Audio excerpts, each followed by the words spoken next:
আজি মুখ্যমন্ত্ৰী হিমন্ত বিশ্ব শৰ্মাৰ সংবাদ মাধ্যমৰ এগৰাকী সাংবাদিক অৰ্থাৎ এটা স্বতন্ত্ৰ সংবাদ প্ৰতিষ্ঠান দা ললন টাপৰ এগৰাকী সাংবাদিক সিদ্ধান্ত মহনক যি দুৰ্ব্যৱহাৰ কৰিলে, তেওঁক ব্যক্তিগতভাৱেও যি আক্ৰমণ কৰিলে আৰু লগতে মানে ললন টাপ শব্দটোৰ অৰ্থ কি তেওঁ বুজি নাপায়, অথচ সেইগৰাকী মুখ্যমন্ত্ৰীয়ে 2021 চনৰ পূৰ্বে ইণ্টাৰভিউ দিছিল সৌৰভ দ্বিবেদীৰ সৈতে। আৰু আজি ললন টাপৰ এই প্ৰশ্নই এটা কথা প্ৰমাণ কৰিলে আৰু এখন প্ৰকৃত ছবি আজি উদঙাই দিলে যে প্ৰকৃততে আমি অতদিনে কৈ অহা গদি মিডিয়া কি আৰু স্বতন্ত্ৰ সংবাদ মাধ্যম বা প্ৰশ্ন কৰিবলৈ ভয় নকৰা সংবাদ প্ৰতিষ্ঠান কি। কিয়নো মুখ্যমন্ত্ৰী হিমন্ত বিশ্ব শৰ্মাই কৈছে যে আপোনাৰ কোনো কাম নাই, আপুনি যাব পাৰে, আপোনাৰ প্ৰশ্ন মই উত্তৰ নিদিওঁ, আপুনি মোক প্ৰশ্ন কৰাৰ অধিকাৰ ক'ত পালে, আপোনাক কোনে আমন্ত্ৰণ জনাইছিল, এনেকুৱা ধৰণৰ প্ৰশ্নৰে মানে সাংবাদিকজনকহে ওলোটাই প্ৰশ্ন কৰা দেখা গ'ল যদিও তেওঁ কিন্তু মুখ বন্ধ কৰি নাথাকিল। আৰু তেওঁ ক'লে যে সাংবাদিকৰ এটাই কাম হৈছে প্ৰশ্ন সোধা আৰু মুখ্যমন্ত্ৰী হিমন্ত বিশ্ব শৰ্মাৰ চাৰ্টিফিকেট আমাক কোনো দিনেই নালাগে আৰু প্ৰয়োজনৰ নাই ললন টাপৰ। এনেকুৱা ধৰণে তেওঁ মুখ্যমন্ত্ৰীৰ মুখতে ধৰি পেলাই সেই উত্তৰ দিয়া আমি শুনিবলৈ পালোঁ। তাৰ বিপৰীতে কিন্তু নিশ্চুপ হৈ থাকিল অসমৰ কেইটামান মূলসুঁতিৰ সংবাদ মাধ্যমৰ লগতে বহুকেইটা ৰাষ্ট্ৰীয় সংবাদ প্ৰতিষ্ঠান। আৰু সেইগৰাকী মুখ্যমন্ত্ৰীৰ মুখৰ পৰাই ওলাই পৰিল যে মই ইণ্ডিয়া টুডেক বাইট দিম, মই ৰিপাব্লিক টিভিক বাইট দিম, মই ANIক বাইট দিম, এনেকৈ বুমকেইটা দেখুৱাই পেলাই তেওঁ ক'লে। সেই মন্তব্য আছে মই মুখ্য সম্পাদক পৰেশ মালাকাৰ ডাঙৰীয়াৰ ওচৰলৈ আহিম, তাৰ পূৰ্বে মুখ্যমন্ত্ৰীৰ সেই মন্তব্যটো আমি শুনাই লৈছোঁ কিছু। आपको लगता है कि इस पूरे कैंपेन के लास्ट फेल में आपकी लैंग्वेज सीएम हिमंता बिस्वा शर्मा की लैंग्वेज अनपार्लियामेंट्री हुई क्योंकि आपने पेल दूंगा ये सब चीजें कही हैं? प्लीज मेरा लैंग्वेज लालन टॉप से हमेशा अच्छा आपका लैंग्वेज सर लल्लन टॉप की नहीं सर लल्लन टॉप की लैंग्वेज को लल्लन टॉप को आपसे सर्टिफिकेट नहीं चाहिए सर। नहीं सर मुझे भी आपसे सर्टिफिकेट। तो मैं तो सर सवाल पूछ रहा हूँ, सवाल का जवाब दे दीजिए। क्यों आप सवाल पूछते हैं? मैं बस इतना पूछा कि क्या आपको लगता है कि आपकी लैंग्वेज अनपार्लियामेंट्री हुई? आपने सर गाली दी? नहीं सर आप मुझे अपॉइंटमेंट लिया? नहीं सर यहाँ पे प्रेस नहीं, आप ऐसा मत करो। मैं आपको कोई प्रेस वार्ता में बुलाया नहीं, तो मैं नहीं आया। तो आप मत करो। अभी क्यों कर रहे हैं? यहाँ पे लोग खड़े हैं, आप कितने लोग बुलाए सर यहाँ पे? आप क्यों मुझे क्वेश्चन पूछते? नहीं बस मैं इतना पूछा कि क्या आपको लगता है कि अपान पार्लियामेंट्री लैंग्वेज का इस्तेमाल है सर? अगर आपको नहीं लगता तो आप डिनाई कर दीजिए। मैं टीवी में आपको देख के मुझे लगा आपका लैंग्वेज बहुत खराब है। कोई बात नहीं सर, मेरी लैंग्वेज का सर्टिफिकेट किसी भी पार्टी से किसी नेता से नहीं चाहिए। मैं देखो मैं इतना जानना चाह रहा हूँ। मैं आपसे बात करना नहीं चाहता हूँ। कोई बात नहीं सर, किससे मैं लालन का क्या है वही नहीं जानता हूँ। कोई बात नहीं सर, आप नहीं जानते होंगे ये चीज क्या है सर? कोई बात नहीं, आपको बड़ा सिस्टम में जाकर निकाल लीजिए जवाब। लेकिन अगर आप ये चीज क्या है? ये चीज क्या है? ये माइक है सर, इसको माइक कहते नहीं, हैं। ये लालन कब चीज क्या है? लालन का चैनल है क्या है? चैनल है मैं तो सोचा नहीं, इंडिया टुडे देखा हूँ, रिपब्लिक देखा हूँ, ये क्या है? ये चैनल है सर। मैं तो कभी नहीं देखा हूँ। सर आप नहीं देखे सर, ये मेरा मैं नहीं देखा। सीएम का क्या हो सकता है, मेरा थोड़ा हो सकता है। ये कौन सी बात होती है? ये गलत आप जाकर दूसरा से कनेक्शन लीजिए, मुझसे नहीं। नहीं सर, मैं आपसे बस इतना पूछ रहा हूँ, आपसे बस इतना पूछा सर कि नहीं आपको ये बोलना पड़ेगा कि कांग्रेस पार्टी ने अपना आरोप लगाया सर। सर कांग्रेस पार्टी ने अपना लालन टॉप का मीनिंग क्या है? मैं तो हिंदी भाषा चाहिए तो यार देखा हूँ। कोई बात नहीं सर, लालन टॉप का मीनिंग क्या है? नहीं देखा, मैं क्या कर सकता हूँ उसमें? ये आपका क्या है? हमें जो कॉलेज में हिंदी सिखाया गया है उसमें कोई लालन टॉप वर्ड ही नहीं था। सर ये मतलब आप হয়, নিশ্চয়কৈ আপুনি শুনা পালে সেই মন্তব্যৰ পাছত আজি সংবাদ মাধ্যমৰ বাবে এক ক'লা দিন বুলি ক'ব লাগিব। ভোটগ্ৰহণৰ দিনটোত মাত্ৰ সুধিছিল যে আপুনি নিৰ্বাচনী প্ৰচাৰত যি ভাষাৰ ব্যৱহাৰ কৰিছিল সেই ভাষাৰ ব্যৱহাৰ অশ্লীল আছিল আৰু আপুনি বহুতো গাণ্ডু নিচিনা এটা শব্দ কিছুমান ব্যৱহাৰ কৰিছিল আচলতে আৰু বহুতো মানে শব্দ ব্যৱহাৰ কৰিছিল। সেই তেনেকুৱা ধৰণৰ শব্দ কিয় ব্যৱহাৰ কৰিছিল বুলি প্ৰশ্ন কৰিছিল। সেই প্ৰশ্ন কিবা ভুল আছিল নেকি বা মুখ্যমন্ত্ৰীজনে এনেকুৱা ধৰণৰ আক্ৰমণাত্মক হৈ পৰিল ব্যক্তিগতভাৱে কি ক'ব? এইটো বোধহয় মই জনাত এইটো দ্বিতীয় ঘটনা, ছেকেণ্ড। ইয়াৰ আগতে BBCৰ সাংবাদিক এগৰাকীও হিমন্ত বিশ্ব শৰ্মাক উজনিত তেওঁ ঠিক মোটামুটি এনেকুৱা ধৰণৰ এটা পৰিস্থিতিৰ সৃষ্টি হৈছিল। আৰু এতিয়া এই সংবাদ প্ৰতিষ্ঠানটোৰ যিগৰাকী সাংবাদিক আৰু সাংবাদিকে যিটো প্ৰশ্ন কৰিলে তেওঁৰ ভাষাৰ সন্দৰ্ভত হিমন্ত বিশ্ব, মই চাইছোঁ এইটো দেখিছোঁ। গতিকে এইটো তুমি কলা দিন বুলি কৈছা, মই এইটো কলা দিন বুলি নকওঁ। কিয় এইটো actually it is a celebration of good journalism. কিয়নো আজি হিমন্ত বিশ্ব শৰ্মাই এই দুটা ঘটনাৰ পিছত BBCৰ সাংবাদিকগৰাকীৰ যি প্ৰশ্ন আৰু BBCৰ সাংবাদিকগৰাকীৰ তেওঁ যি এটা বলিষ্ঠ পদক্ষেপ লৈ বলিষ্ঠভাৱে হিমন্ত বিশ্বক প্ৰশ্ন সুধিছিল, আৰু আজি এই সংবাদ প্ৰতিষ্ঠানটোৰ তেওঁলোকৰ নামটো ললন টপ। আজি ললন টপৰ এই সাংবাদিকগৰাকীয়ে হিমন্ত বিশ্বক যি নিৰ্ভীকভাৱে প্ৰশ্ন কৰিছে, মই ভাবোঁ ইয়াৰ পিছত হিমন্ত বিশ্ব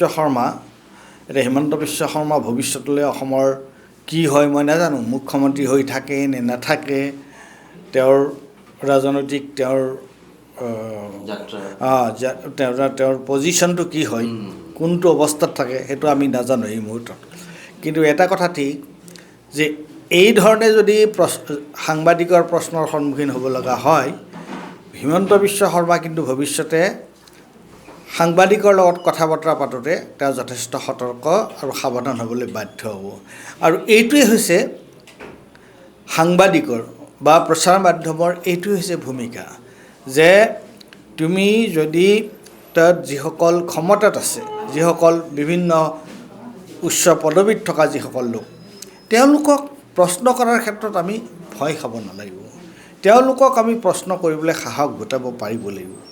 আৰু যেতিয়া দেখা যাব যে গণতন্ত্ৰত মানুহে যে কয় যে গণতন্ত্ৰ কিয় এই প্ৰচাৰ মাধ্যমক গণতন্ত্ৰৰ চতুৰ্থ স্তম্ভ বুলি কিয় কোৱা হয়? চতুৰ্থ স্তম্ভ বুলি এইকাৰণেই কোৱা হয় যে এই তিনিটা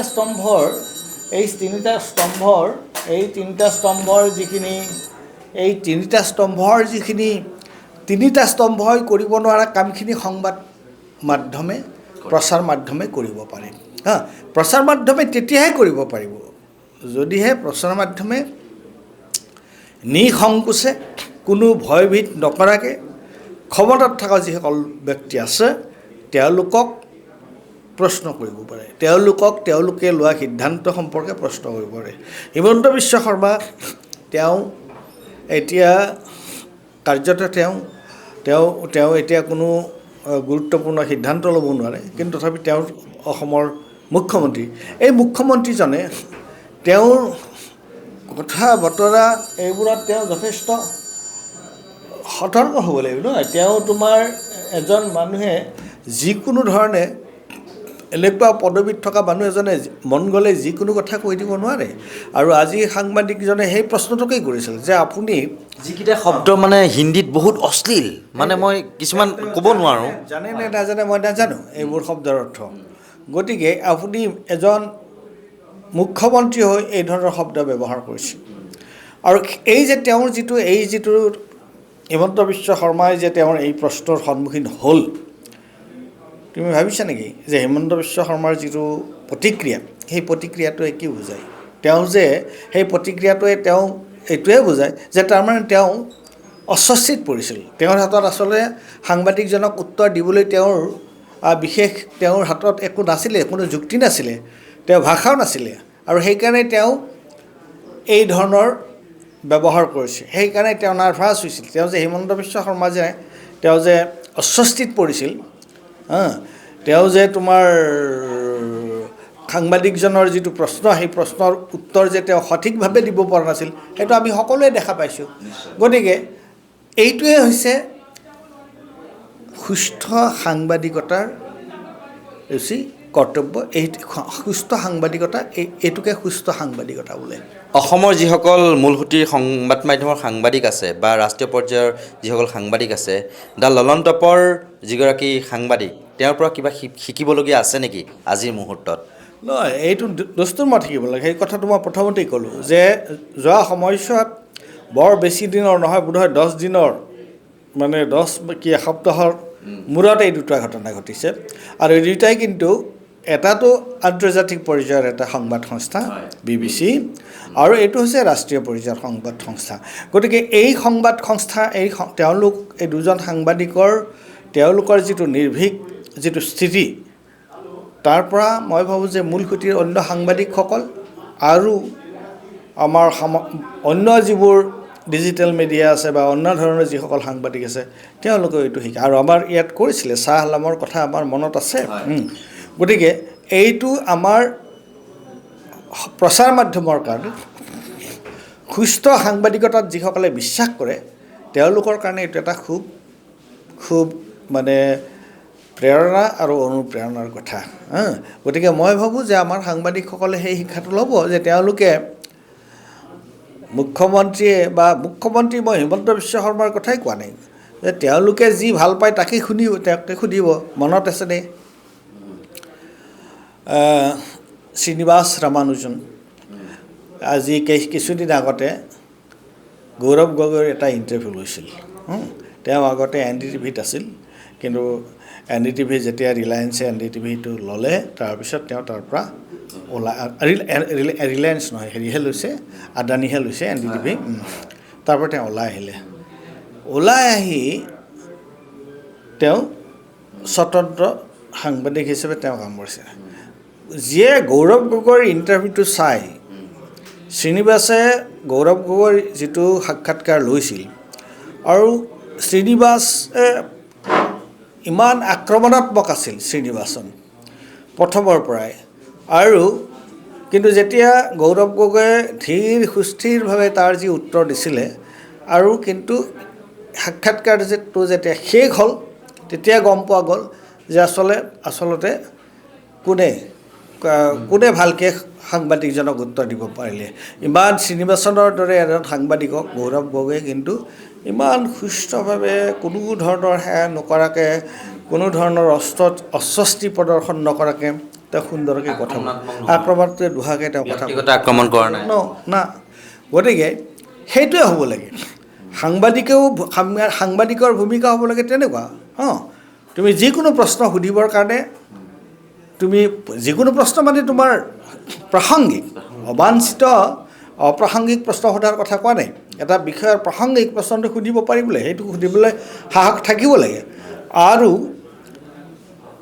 মুখ্যমন্ত্ৰী বা অন্য পদবীত থকা যিসকল ব্যক্তি তেওঁলোকেও খোলাকৈ কথাটো ক'ব পাৰিবৰ সাহস তেওঁলোকৰ থাকিব লাগে তেওঁলোকে এইটোক লৈ পেলাই তেনেকুৱা ধৰণৰ সাংবাদিকজনক ওলোটাই প্ৰশ্ন কৰা তেওঁক মানে বেয়া ব্যৱহাৰ কৰা সেইটো হ'ব নালাগে কিন্তু সেইটো তেওঁলোকে বন্ধ কৰিব তেতিয়াহে যেতিয়া এই সাংবাদিকসকলে নিজৰ কৰ্তব্যটো নিজৰ যিটো দায়িত্ব সেই দায়িত্বটো নিষ্ঠাৰে কৰিব আৰু সাহসেৰে তেওঁলোকে প্ৰশ্ন সোধাৰ এটা পৰম্পৰা তেওঁলোকে আৰম্ভ কৰিব মই শেষত সুধিছোঁ আপোনাক এটা কথা কিন্তু আমি এবাৰ লক্ষ্য কৰিলোঁ BBC ঘটনাটো হৈ যোৱাৰ পিছত বা মাজতে ৰিপাব্লিক টিভিৰ অৰ্ণৱ গোস্বামীয়ে যি ধৰণে প্ৰশ্নৰে থকা সৰকা কৰিছিল হিমন্ত বিশ্ব শৰ্মাক তাৰ পিছৰ পৰা কিন্তু পূৰ্বতে আমি দেখা পাইছিলোঁ 2024 চনৰ লোকসভা নিৰ্বাচনৰ পূৰ্বৰ এসপ্তাহ হওক বা 2021 চনৰ বিধানসভা নিৰ্বাচনৰ পূৰ্বৰ এসপ্তাহ একেৰাহে বিভিন্ন ধৰণৰ ৰাষ্ট্ৰীয় পৰ্যায়ৰ সাংবাদিকৰ আগত তেওঁ কিন্তু ইণ্টাৰভিউ দি থাকে ৰাতি 9 বজাৰ পৰা